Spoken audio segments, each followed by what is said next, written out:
Police time सतत आपल्या सेवेत 24 तास। माझं माननीय मुख्य न्यायाधीश साहेब आझमी साहेबांकडे निवेदन म्हणण्यापेक्षा आपण तक्रार नसते की वाहतूक शाखा जी आहे त्यांना कर्तव्याची जाणीव व्हावी। ते कुठेही थांबतात, फक्त पावत्या फाडतात। दंड ठरवण्यात किंवा दंडात्मक पावत्या ठरवण्यातच त्यांचं जास्त इंटरेस्ट दिसतंय।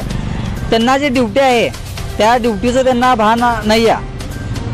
माझी गाडी 2 दिवसाआधी डिस्ट्रिक्ट कोर्टाच्या मेडिकल कॉलेजच्या साईडमध्ये फुटपाथच्या साईडमध्ये दाबून होती। कोणत्याही वाहतुकीची अडचण होत नव्हती। असं असताना माझी गाडी साईडमध्ये घेऊन त्याचा फोटो काढून 500 रुपये दंड नका। त्यांचं काम वाहतुकी शिस्त देणे किंवा वाहतुकीचा शिस्त लावण्यासाठी। असंच हे होतं नववे चौकीच्या पुढं। तिथंही 7-8 जण थांबतात। जे स्टुडंट आता 5-5:30 वाजता जे सेवासन शिवाजी शाळा सुटते तर तिथं थांबतात। स्टुडंटना जे त्यांचे आईबाप घेऊन जात असतात त्यांच्या गाड्या मधोमध थांबून अडवतात आणि त्यांना दंड पावत्या मारतात। त्याच्याने वाहतुकीसाठी सुद्धा अडचण होती आणि ॲक्सिडेंट होण्याची शक्यता असते। सोबत जे स्टुडंट असतात त्यांच्या मनात भीती बसते असं 5-7 जण अडवण्याने। तसंच जिथं ऑटो झोन आहे नवीपेठमध्ये पण मध्ये अशीच पावत्या फाडवते। 22 रुपयाच्या दंड वास्तविक सभागृहाने नवीपेठचा ऑटो झोन मंजूर असा आहे सभागृहाने।